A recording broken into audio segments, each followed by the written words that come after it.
आज तो माँ बेटे दोनों विट्ठल की आरती में आए हैं।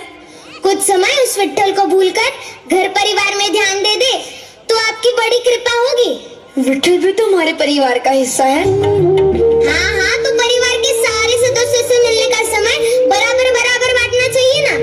देखो, इस विट्ठल ने तुम्हें मेरी अर्धांगिनी के रूप में चुना और ये नन्हा बालक भी उसी विट्ठल की ही देन है। हाँ हाँ, विट्ठल की ही देन है। तो उसी विट्ठल का प्रसाद समझकर कभी लीजिए ना अपने हाथों में, कभी अपने गोद में उठाकर खिलाइए ना इसको। यदि आप सारा लाड प्यार उस विट्ठल पर ही न्योछावर कर दोगे तो इस नन्हे विट्ठल के हिस्से में क्या आएगा? ये गीली मिट्टी। विट्ठल, अब दोनों विट्ठल को आप ही संभालिए, मुझे कुएं से पानी लेने जाना है। दे दो जी से हमारे पास। अरे ये तो सो गया। लीजिए, आपका कार्य और आसान हो गया। मैं जल्दी से जाती हूँ, जब तक ये उठेगा वापस आ जाऊंगी। ध्यान रखिएगा। आज अपने विट्ठल के लिए मटका बनाऊंगा और प्रतिदिन उस मटके में पानी भर के अपने विट्ठल को स्नान कराऊंगा।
विठ्ठल जय हर विठ्ठल विठ्ठल विठ्ठल हर विठ्ठल विठ्ठल विठ्ठल जय हर विठ्ठल विठ्ठल विठ्ठल जय हरि विठ्ठल विठ्ठल विठ्ठल जय हरि विठ्ठल। अरे संती,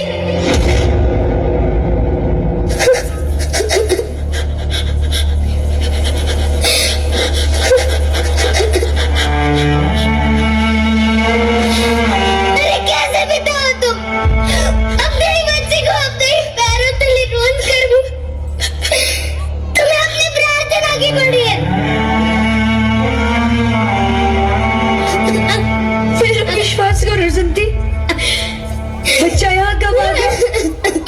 मुझे कुछ ज्ञात नहीं। अरे तुम्हें कैसे ज्ञात होगा? तुम तो ऐसे अनभक्त से अपने पुत्र का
धन्य है तू गोरा,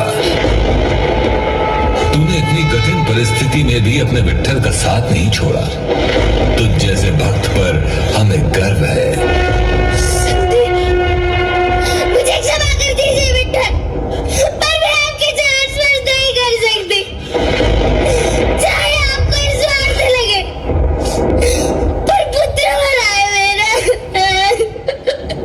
तुम भी धन्य हो माते, जो अपने पुत्र के लिए भगवान तक से लड़ने को तैयार हो गई। जैसे शांति के लिए उसका पुत्र है, वैसे ही मेरे लिए है, और कोई अपने पुत्र को दुखी नहीं देख सकता।